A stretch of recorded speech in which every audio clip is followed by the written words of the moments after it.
Everyone. आज के इस लेक्चर में हमने क्लासिफिकेशन ऑफ डेट इन्वेस्टमेंट के हवाले से एक इलस्ट्रेशन, एक प्रैक्टिस क्वेश्चन कवर करना है। कहता है identify the classification of following financial assets. हमने 4 इंडिपेंडेंट सिनेरियोस में फाइनेंशियल एसेट्स की क्लासिफिकेशन आइडेंटिफाई करनी है। Point number 1, investments in interest bearing debt instruments. The instrument is redeemable in 5 years. The intention is to collect cash flows which are interest and principal amount only. कह रहे case ए में हमने interest bearing date securities में investment किए, debt instrument में investments किए हैं। ये 5 साल बाद रिडीम यानी कि मैच्योर होंगी और हमारी इंटेंशन है कि हम सिर्फ इसी इन्वेस्टमेंट के कैश फ्लोज यानी कि प्रिंसिपल और इंटरेस्ट को कलेक्ट करेंगे। तो चूंकि ये इंटरेस्ट बियरिंग डेट सिक्योरिटीज़ है यानी कि कॉन्ट्रेक्चुअल कैश फ्लोज प्रिंसिपल और इंटरेस्ट का है और हमारी इंटेंशन सिर्फ इन कॉन्ट्रेक्चुअल कैश फ्लोज को ही कलेक्ट करना है, तो इस इन्वेस्टमेंट को आप अमोर्टाइज कॉस्ट कैटेगरी में क्लासिफाई करोगे। सेकंड केस में हमें कहता है investment in interest bearing debt instruments. The instrument is redeemable in 5 years time. The intention is to collect contractual cash flows which are interest and principal amount only.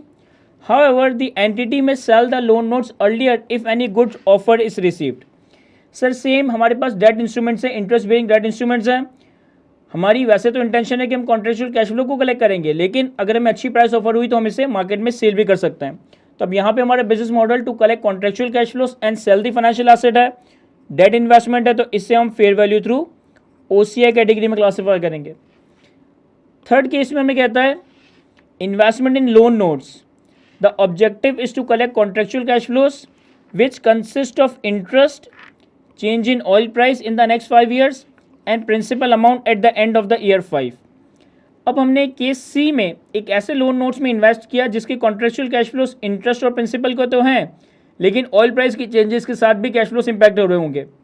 यानी कि इस investment के जो contractual cash flows हैं वो सोलिली payment of principal और interest की नहीं है, बल्कि इसमें ऑयल प्राइस की फ्लक्चुएशन से भी कुछ कैश फ्लोस में इंपैक्ट आ रहा होगा। तो यहाँ पे हमारा कॉन्ट्रेक्चुअल कैश फ्लो वाला टेस्ट ही मीट नहीं हुआ। सर अब हम इसे डेट इन्वेस्टमेंट की residual category fair value through P&L में क्लासिफाई कर देंगे। और फोर्थ सिनेरियो में कहता है investment in loan notes. The objective is to collect contractual cash flows which consist of interest, change in oil price in the next 5 years and principal amount at the end of the 5 year.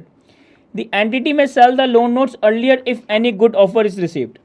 Again यहाँ पे भी loan note के जो contractual cash flows हैं वो principal और interest के अलावा ऑयल प्राइस की चेंजेस से भी लिंक्ड है।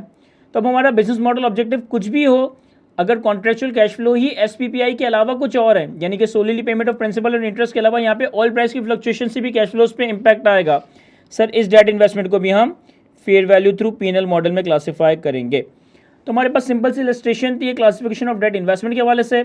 आई होप कि मैं आपको अच्छे से एक्सप्लेन कर सका हूँ। आज के इस लेक्चर को यहीं तक रखते हैं। Thank you.